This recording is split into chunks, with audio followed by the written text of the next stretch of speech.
ఈరోజు 50 ఏళ్ల చరిత్రను తిరగరాసినటువంటి పాలమూరు బిడ్డగా, ఎందుకంటే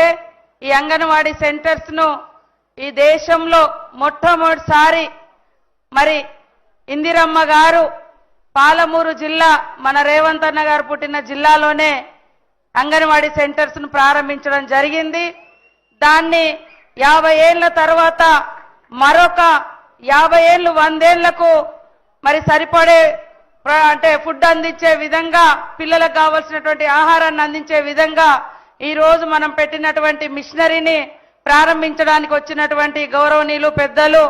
ప్రజానాయకుడు, మనందరి ఆత్మీయ సోదరుడు రేవంత్ అన్న గారికి ప్రత్యేకంగా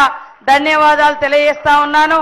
రేవంత్ అన్న గారి ఆధ్వర్యంలో మాకు ఇచ్చిన సూచనల మేరకు మరి ఇక్కడ టీజీ ఫుడ్ చైర్మన్ గా ఫహీం గారు కూడా గత 2 సంవత్సరాలుగా ఈ యొక్క ప్రాంగణాన్ని, ఈ యొక్క మిషనరీని, ఫుడ్ ప్రాసెసింగ్ యూనిట్స్ అన్నిటిని కూడా డెవలప్ చేయడంలో క్రియాశీలక పాత్ర పోషించినందుకు తమ్ముడిని కూడా మరి ఫహీం గారిని అభినందిస్తా ఉన్నాను. అదే విధంగా గౌరవనీయులు ఇక్కడి స్థానిక ఎమ్మెల్యే లక్ష్మారెడ్డి గారు, గౌరవనీయులు మన పెద్దలు ఇక్కడ ఎమ్మెల్సీ గారు, అదే విధంగా మన ప్రోటోకాల్ అన్న అడ్వైజర్ గారు వేణుగోపాల్ గారు, అదే విధంగా మధు ఎస్కి అన్న గారు, అద్దంకి దయాకర్ అన్న గారు, అదే విధంగా నిర్మలక్క గారు, కార్మిక విభాగం నాయకుడు జనక్ ప్రసాద్ గారు, శోభా గారు, మన టీజీ ఫుడ్ మహిళా విభాగం చైర్పర్సన్ గారు, వేదిక మీద ఉన్న మిగతా సోదరులు, అధికారులకు, మరి ఇక్కడికి వచ్చినటువంటి మా అక్క చెల్లెళ్లకు, తమ్ముళ్లకు అందరికీ పేరు పేరున పత్రికా మీడియా సోదరులకు అందరికీ నమస్కారాలు తెలియజేస్తా ఉన్నాను. మరి ముఖ్యమంత్రి రేవంత్ రెడ్డి గారు ప్రజాపాలనలో ప్రతి ఒక్క బిడ్డ, ప్రతి ఒక్క ఆడబిడ్డ, కడుపులో ఉన్న బిడ్డ నుంచి మరి ఈరోజు పెద్దవాళ్ళ వరకు ముఖ్యంగా ఆడబిడ్డలు సంతోషంగా ఉండాలని, ఆరోగ్యంగా ఉండాలని,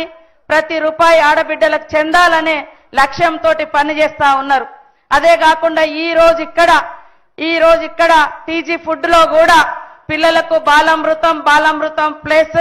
అదే విధంగా ఇప్పుడు మరి స్నాక్ ఫుడ్ కానీ, హాట్ ఫుడ్ కానీ, కిచడీ మిక్స్ కానీ, ఉప్మా కానీ, ఇవన్నీ కూడా ఈ మధ్య కాలంలో మన రేవంత్ అన్న గారి యొక్క ఆలోచన మేరకు, ఆదేశం మేరకు తయారు చేసి అత్యంత మంచి పౌష్టికమైనటువంటి ఆహారాన్ని అందించడం జరుగుతూ ఉంది. ఈ రోజు ప్రారంభించినటువంటి యూనిట్ తో, ఆ యంత్రాలతో లక్షలాది మందికి భవిష్యత్తులో అంత ఎవరు అడిగినా కూడా మనం ఇంకా ఇక్కడ నుంచి ఇవ్వచ్చు. ఈ దేశంలో ఇలాంటి ప్లాంట్స్ ఎక్కడ లేవు. ఈ దేశంలో మన తెలంగాణ ప్రాంతంలో ఆనాడు మరి కాంగ్రెస్ ప్రభుత్వమే 50 ఏళ్ల క్రితము ఇక్కడ ఇన్ని భూములిచ్చి ఇంత అసెట్స్ అంతా క్రియేట్ చేసి ఈ రోజు చిన్న పిల్లలకు పౌష్టికాహారాన్ని, అదే విధంగా బలహీనంగా ఉన్నటువంటి గర్భిణీ స్త్రీలకు కూడా కావలసినటువంటి ఫుడ్ను అందించే విధంగా ఇక్కడ నుంచి అన్ని తయారు చేసి ఇవ్వడం జరుగుతూ ఉంది. ఎంతో బిజీ షెడ్యూల్ ఉన్నా కూడా ఈరోజు ఈ ప్రాంతం మీద, ఈ తెలంగాణ రాష్ట్ర పేదింటి ఆడబిడ్డల మీద,